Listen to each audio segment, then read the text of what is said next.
What's up, everyone? Hello, hello. It is me, Erin, the Erintainer, and I am here to make your day just a little bit better and a little bit brighter. We have got a whirlwind for you. I'm sure we've all had terrible dating stories. We have heard it all. We have seen it all. We have maybe done it all. So today we're going to share some of those dating horror stories according to according to Reddit. Let's jump right into it. What's the worst dating experience you've had this year? We're halfway through, guys. We are halfway through. Let's see how bad it's gotten already. Went on a first date with a guy from my college. We ended up going to Chili's for dinner, and as I am coming back from the restroom after our meal, he seems nervous and is telling me to hurry to his car. I thought he was just being goofy. As we were driving away, he tells me that he dined and dashed. I was mortified, and I told him I would have paid if money was an issue. He just laughed and kept driving. Awful experience and awful person. Also, if you were caught, you would get in trouble too, and I wouldn't put it past him to just totally blame you for that. That is effing scary. One time I went on a date with somebody, and I feel like he probably thought that this was something I intentionally did, but I swear it was not intentional. But now I'm like, well, this is kind of a great tactic for people. We finished our meal, and then I really had to go to the bathroom, so I got up and I went to the bathroom. And by the time I came back, he had already paid the check, but he seemed to be really like annoyed by that. Like he was kind of just like writing the check, like signing it or whatever. And he didn't like try to kiss me at the end of the night, like nothing. And I always have been like, did he think that I intentionally left so that he would have to pay for the meal? Which my opinion is whoever asks the other person out should pay for the meal unless someone offers. Like if I asked someone out on a date, I would be prepared to pay for the meal unless they were like, let's split it. And then I would be like, oh, okay, sure. You want to pay for the meal? I feel like when you split the bill, it's immediately like, okay, we're friends. We're each paying for our own meal. Because I mean, I'll treat my friends to stuff too. But I feel like whoever invites the other person out should be paying for the meal, regardless of your gender. But I mean, this could be a little tactic to use, right? You guys finish your meal, you go to the bathroom, and if the bill's not paid by the time you get back, baby, that's a red flag. Well, not as bad as this, not as bad as stealing, not as bad as dining and dashing. In casual conversation, she talked about her roommate a lot. No problem, normal convo. The drink started flowing, and I hear more about the roommate. They're like really close. A bit much, but okay. By the end of the date, properly buzzed now, it turns out her roommate is actually her husband. Wow. Wow. That is so awful. Oh my God. What an idiot. Maybe she was drinking so much because she like felt all of the shame of cheating. I went on my first date since breaking up with my ex about 5 months before, went for a pizza, was escorted to the table, sat down with my date, and my ex was sat at the table next to us.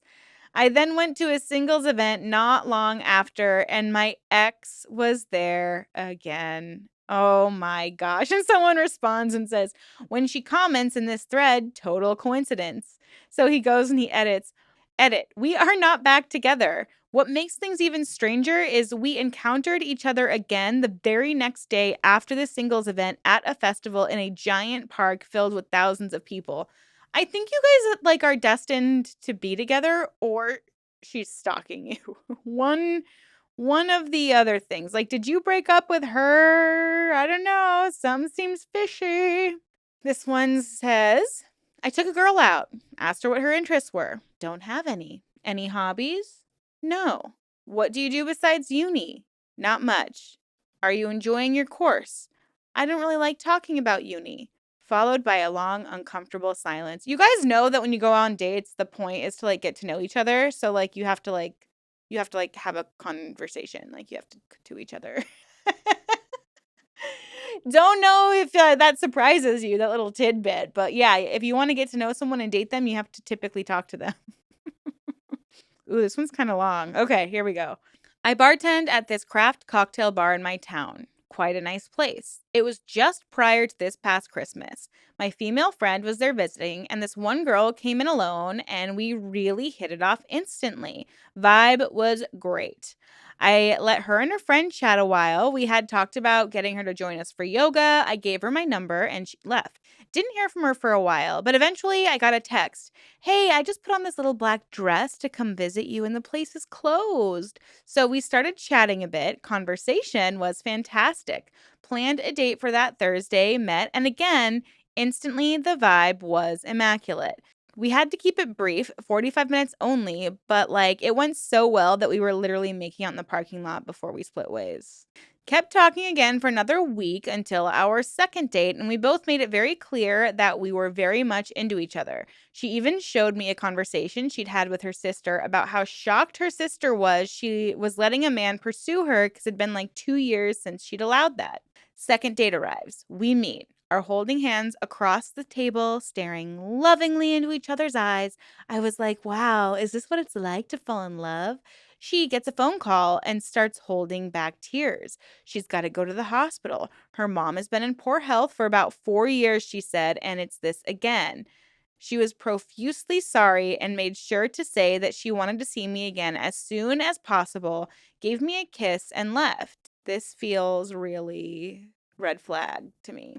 Worried sick about her, I text her the next day. Message only registered as sent, not delivered or read. So curious, I pick up the phone and call, and that's when I figure out my number got blocked. Several months later, still no word or sight of her.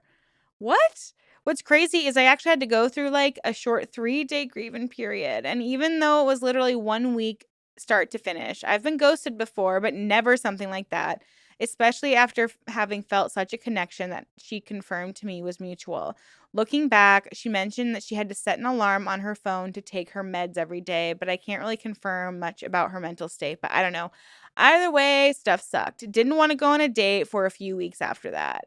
Aww.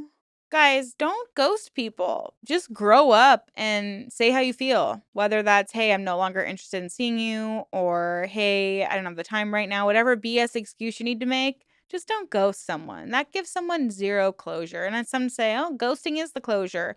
Yeah, but it's just rude to ghost somebody. It's just rude. I mean, and I've ghosted before on accident. Because I awkwardly don't know how to reject somebody. But I've never, I don't think, actually been going on dates with someone and then just ignored them when they reached out to me. I would always respond and just be like, oh my God, LOL, I'm busy, sorry. Or I don't want to tell someone yeah, I actually had a terrible time on the date. Please never call me again. I am not interested in you. I get why some people ghost, but just be mature, have a conversation. Just say hey, there wasn't that click. I think you're a great person, but I wasn't feeling those sparks I was hoping to feel. But you're great and I had fun, but we'll just be friends or whatever you need to say. Just don't ghost. We're all grown ups. Even if you're not a grown up, even if you're a little teenager, all you got to do is communicate. I know it's hard. I know, but you can do it. I believe in you. I believe in you. I took a girl to a free comedy show on a Tuesday night, and here are some of the comedian's lines directed towards me. She's way too far out of your league. You took her to a free comedy show. Are you broke? Oh, you study finance. Boring. Shouldn't have talked to you. And last but not least, this relationship isn't going to last. There wasn't a second date. Oh, no. I got out of a long-term relationship, and maybe 6 months later, I started feeling comfortable dating again. Around that time, I struck up a conversation with a woman in line at a Starbucks and ended up asking her out. It was my first date post-breakup, and she said yes. We met up a week later, and in the middle of the date, she told me that I was going to be great friends with her boyfriend because we both liked snowboarding. I didn't know what to do, so I kind of smiled and nodded along. I just assumed I hadn't made it clear enough when I asked her out that I wanted it to be a date. Anyhow, that's when she started her sales pitch. It was a pyramid scheme for energy drinks. Oh my gosh. Oh my gosh. No. No, no, no. Never trust anyone who's in an MLM. All your relationships are transactional if you're in an MLM. If that triggers you, sorry, not sorry. It's the truth, okay? Met a guy through a not so close friend, but she knew we had similar things in common, so set us up. We went on about 6 dates. I even brought him to a work event. Seems great, right? Wrong. He never asked me a thing. He was happy to tell me anything I asked, but he never asked me any questions about my life like I asked him. Eventually, I stopped asking him anything personal or even talking about myself. The final nail in the coffin was when I made a comment about the place we were at and asked a question. He ignored me and just responded with something else not relevant. I noticed at that moment he wasn't even listening to me. Finally, I told him how I felt and how he acted, and he tried to act like he was shy or quiet when he first met people. Buddy, I know all about your family, your likes, your career, and schooling, while you know nada about me. You aren't shy. You're a douche. I think I'm done. Yeah. Again, if you're dating somebody, you have to want to get to know them. This isn't just about you when you're dating. It's about both people clicking. This is, I think, why people aren't successful in dating. If you're going into it purely wanting to talk about yourself and not genuinely get to know the other person, it's like, why are you doing that? You need to get to know somebody in order to be in a relationship with them. Why is that so hard for people to understand? If you have a successful relationship with somebody, you're going to see the good, the bad, and the ugly, right? My fiance, I'm in sweatpants all day. I finally got cute athleisure outfit, and he's like, "Whoa, you look cute," because I never look cute. Okay, you are gonna see the worst of the worst. Okay, okay, you're gonna get sick. You're gonna get old. You're gonna get wrinkly. You're gonna smell bad. You're gonna be sad. You're gonna be angry. They're gonna see all of that. So the sooner they know if they want to deal with it or not, the better. Show them all the dark sides. That's what I always say. Just kidding. But just be yourself, but also be interested in getting to know someone else. Come on, y'all. Come on. Gosh, I should make a dating relationship podcast. I'm so good at relationships. I've honestly barely had any relationships. All right. He turned up a foot shorter than he said he was, and at least a decade older, making it worse in tight white jeans. Then, as he came in, tried to lunge at me and kiss me open mouthed. What? Was he in a cage before going on this date? Had he never seen a woman before? What? Dodged it and just left. Got a text saying, "Was it the jeans?"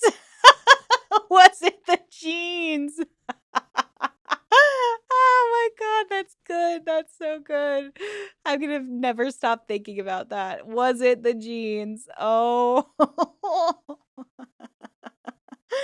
Oh my gosh. It's like he'd never been on a date before. Was it the jeans?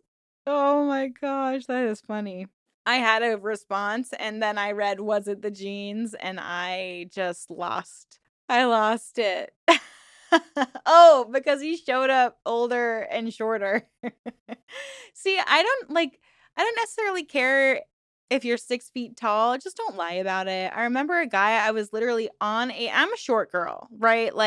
If if I don't have to go like this to talk to you, you're not a tall person. If I'm like this, you're kind of tall, but probably 5 inches. I can tell when people are tall because I've been short my whole life.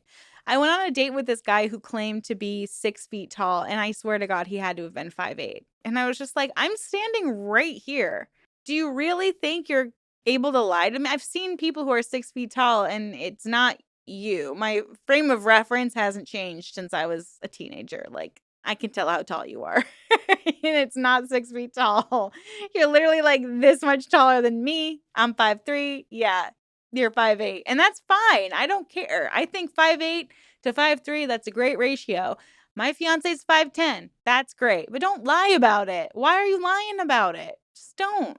Who cares? And I also think that women don't realize that 6 feet tall is actually very tall.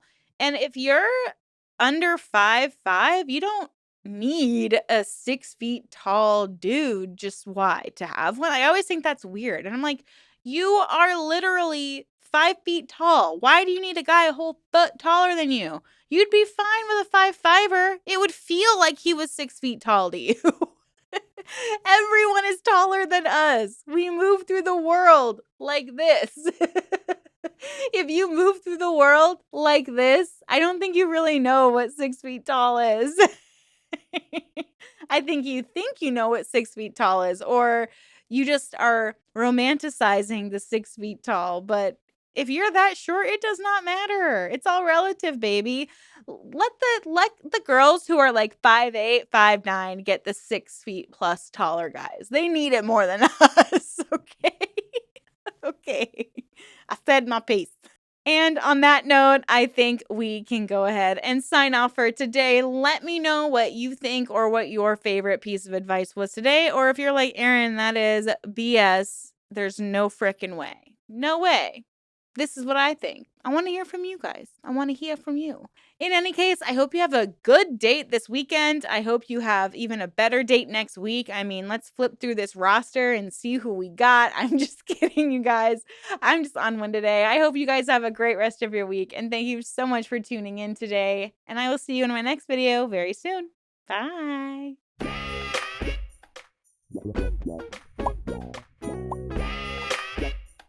Bye.